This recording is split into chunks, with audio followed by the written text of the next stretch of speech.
It is my pleasure now to introduce someone that I've known for a very, very long time, Lori Cappello.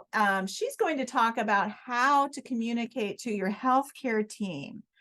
And so Lori is very, very experienced in the neuro sector, and she's an MSN APN-C.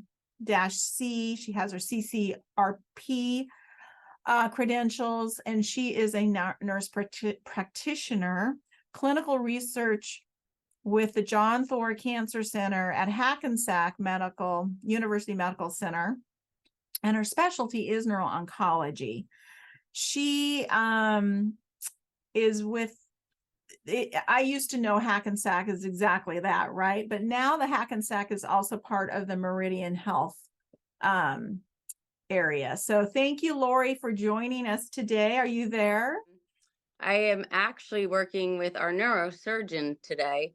So I have been doing a little bit of everything. On Fridays, I come over to the neurosurgeon's office to kind of help create a consistent balance between neuro-oncology and neurosurgery. And it's fun because, we had a big change at our internal center where our neuro-oncologist left, and in the meantime, we were trying to bridge the gap until our new one arrived. So it was good for the patients to have consistency between the two centers, and it really helped for everybody. And it helped really for the topic that I am talking about with how to communicate with your team, because it was really scary for our patients when they knew the neuro-oncologist that had been there for a long time was leaving, and the worrisome of who was going to take care of me. And you had asked me to talk about how to communicate with my healthcare team, and really what I think is important is not only for patients or their loved ones to talk, how to talk to us, but also for how us as a caregiver, caretaker, to talk to patients and their families. Because really it's about advocating for the patient, their loved one, and it's really to make a team. We're all a team, no matter which side we're on, right? We all have a shared goal. The shared goal is, to make the patient and their caregiver, whether it's a family member, friend, to feel less isolated, to give them some control, shared decision making. We don't want any misunderstandings. We really want to clear up any confusion there is. And sometimes we're in a room, there's fear, there could be time limitations, stress, and we're all human, whether on our end as the medical practitioner, we have bad days too. And sometimes we may have given bad news multiple times in a row, and it affects us. We're human. And unfortunately, sometimes it may carry over to somebody we're seeing. And not that we want it to, but it does happen. So maybe you feel slighted when we come in the room.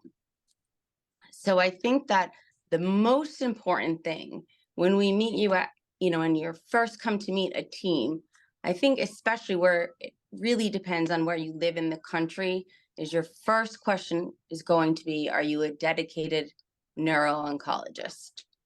And they aren't a lot in this country. And if they say no, the next question is, are you willing to work with one? And that's really, really important to know, because you want them to be able to. I've dealt with patients that have moved from our area, and the closest neuro-oncologist to where they were moving was going to be 4 hours away. No one's going to want to drive that. Not in this situation. So the important thing was that they found someone that would be willing to listen to the neuro-oncologist. Most important. Number two, I think that when you're establishing care, you want to find out what the doctor's clinic hours are versus what the hours are that they're going to see inpatients. Who answers their phone for them during the day? You want to know when you're going to get a call back. What's the preferred way to communicate? Am I allowed to email you during the day? Do you answer emails? Some centers use, maybe their EMR to communicate. What is the best way to get in touch with you and your team? What is the realistic expectation that you're going to hear back when you call? Things like that are really important to know off the top. I know for me as a nurse practitioner, I want to know who I can talk to up front, who I can answer. We all have patients sign HIPAA, but sometimes people forget. If your sister's going to email me, am I allowed to answer her?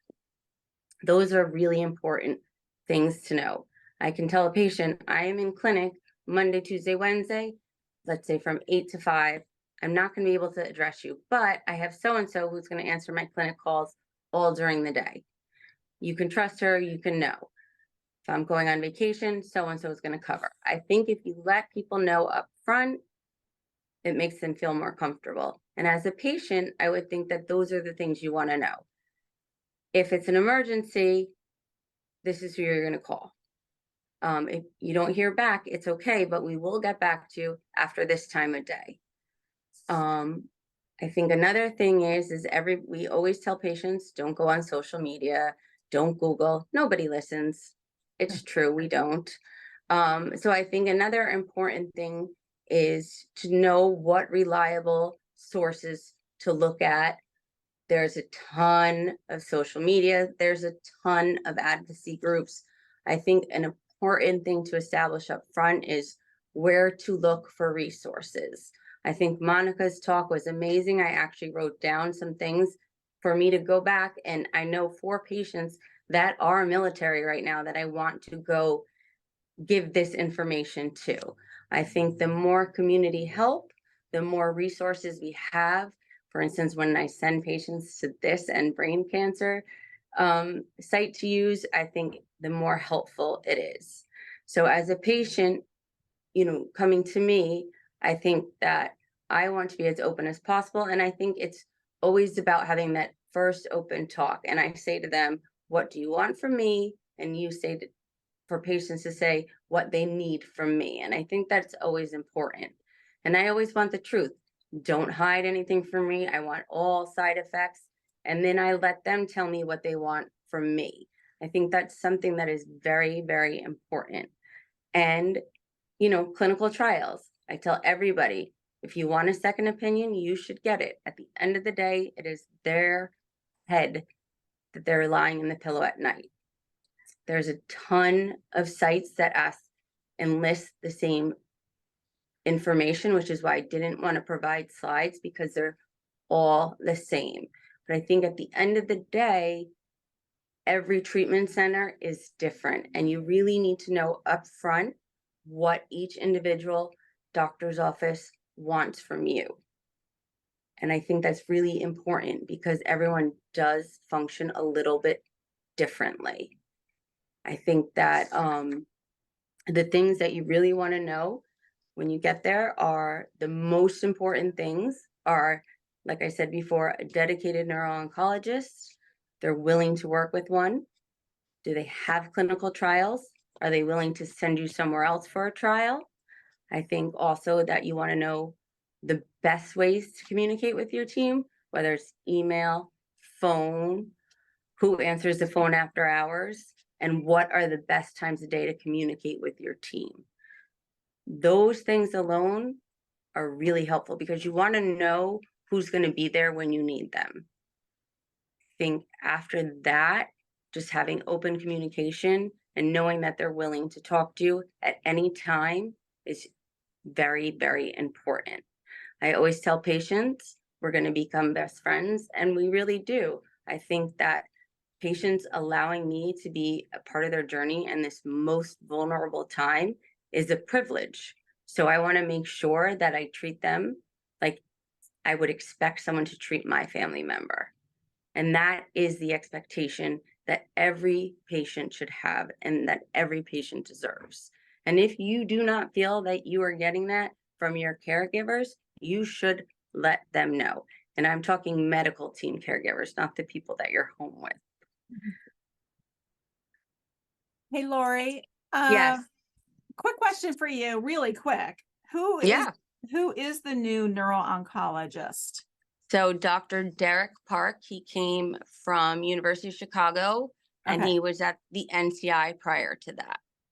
Ah, Yes, and we just hired a fellow who graduates from MSK in June. okay. I will see if I can meet him at Snow. We will be there. You will, we will see you.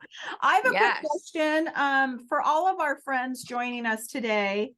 Can you explain, honestly, I think this is really helpful. Can you explain your credentials a little more to everybody in case Sure. some of them they don't know what they stand for? Sure.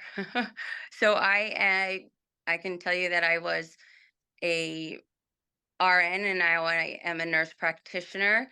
I am a certified research professional. I have worked the last 20 years in oncology, with the last 14 dedicated to neuro-oncology. The last 14 have been specifically as a nurse practitioner. I see only patients that go on GBM research trials. So I am a certified research um, professional. I run clinical trials for neuro-oncology patients. So I put patients on trial. I see them on trial. I do everything for the trial, really. But every once in a while, I will see a non-trial patient. But neuro is my home, if that Neuro- makes sense. Yeah, that makes total sense.